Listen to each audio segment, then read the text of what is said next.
Yo, what is up, guys? It's Pedro here. So, a day one update from the Washington Commanders free agency, which was a big day, including trading for Laremy Tunsil.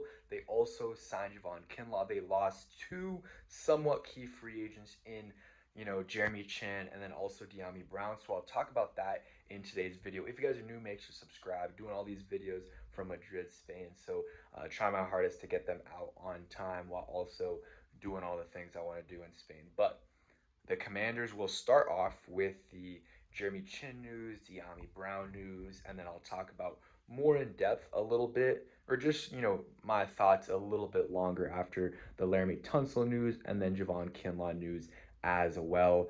First off, Diami Brown, I was expecting this, and I said key in the beginning. I don't think that's a big loss. I think they can easily, replace his production. I mean, he played well in the postseason, but he only had 300 yards in the regular season, and that's his career high. And that's just he's not a key player, to be honest. And they can bring back Zacchaeus, who will have more of an impact than Diami would have. You have Debo Samuel. You can draft a guy, bring in some other guys that it just I don't know. He went to the Jaguars for $10 million up to 12 million with incentives. That's just way too much for me, for my liking.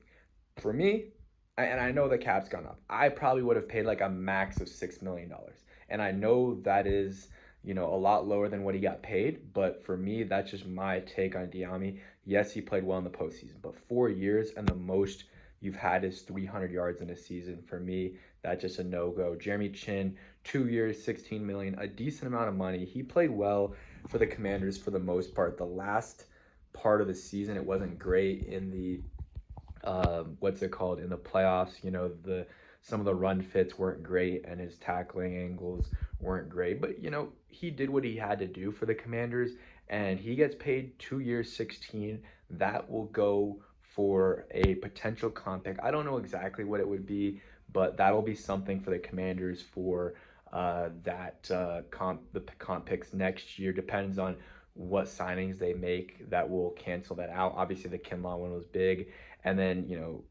Dyami Brown will also probably be a comp pick. I mean, $10, $12 million.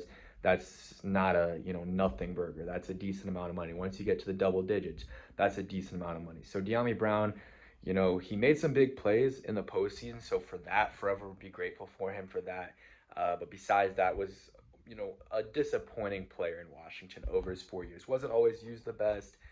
Was a big offseason player, but yeah, just wasn't used the best. But didn't really maximize his potential in DC, but rooting for him in Jacksonville, and hopefully everything goes well there. Jeremy Chinn, same thing in terms of rooting for him in Jacksonville. And he had a good, especially the first half, first 10, 12 games of the season, he played pretty well, performed pretty much to what they gave him in his contract. It was a 1 year deal, like $5 million.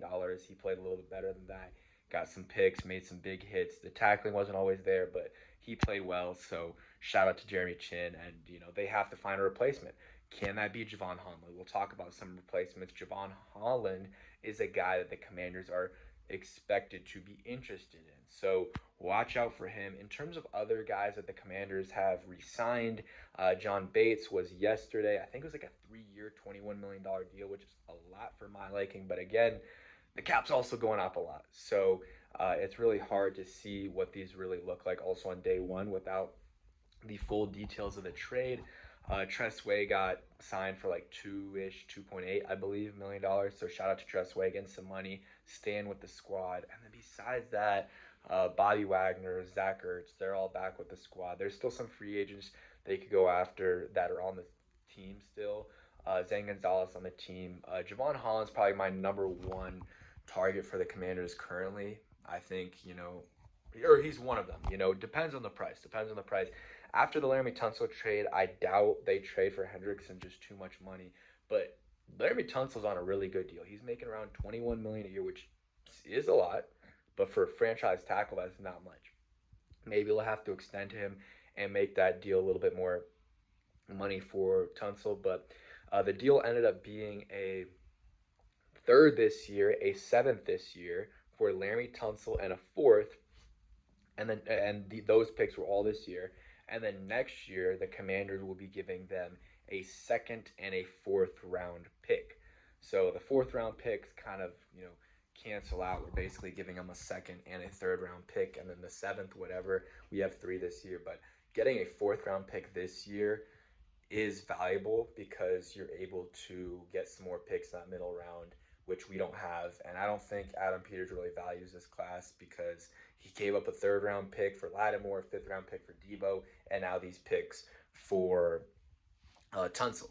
I think also one thing, and we've known this, but I think the Commanders are going to trade back in the first round of the draft or in the second round.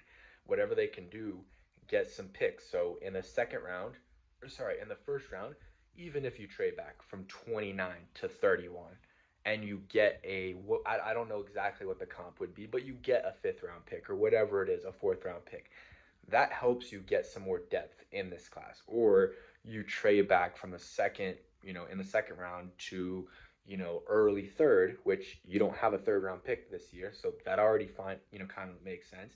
And maybe you get a pick for next year to recoup some of that draft capital that you're losing in the second and the fourth round next year. They got to start trying to find ways to do that. So that is partly how you can do it. You can trade back and maybe take some picks next year. I think that would be very smart for the Commanders. So trade back maybe from 29 to like 30, 31, maybe even into the second round. That's fine. And then also in the second round, I would definitely trade out of that. Maybe into the third round, you still get your third round pick. And then from there, you get maybe another pick on, day 3 of the draft that year, and then some picks in the future. And that is what you want to do. So that's what I think the Commanders should do in terms of their draft strategy. We'll talk about that much more, and then I'll also do a draft update video in terms of their picks. We'll do a salary cap update video in a few days as well.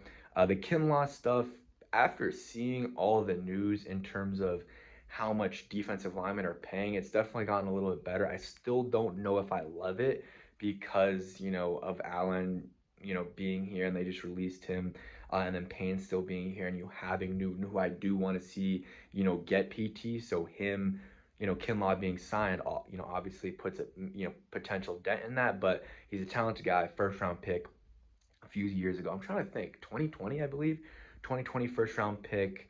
And yeah, I think that lines up there. So, kind of disappointing so far in his career, but this last year he had 4.5 sacks, which is decent, and had some pressures as well. So maybe not the best guy in the run against the run. Sorry about that. Just 8. But is a definitely interesting option there for defensive tackle. The defensive tackles were getting paid so much money, a lot more than I thought. I think they're straight though at defensive tackle now with Kinlaw, Payne, and Newton.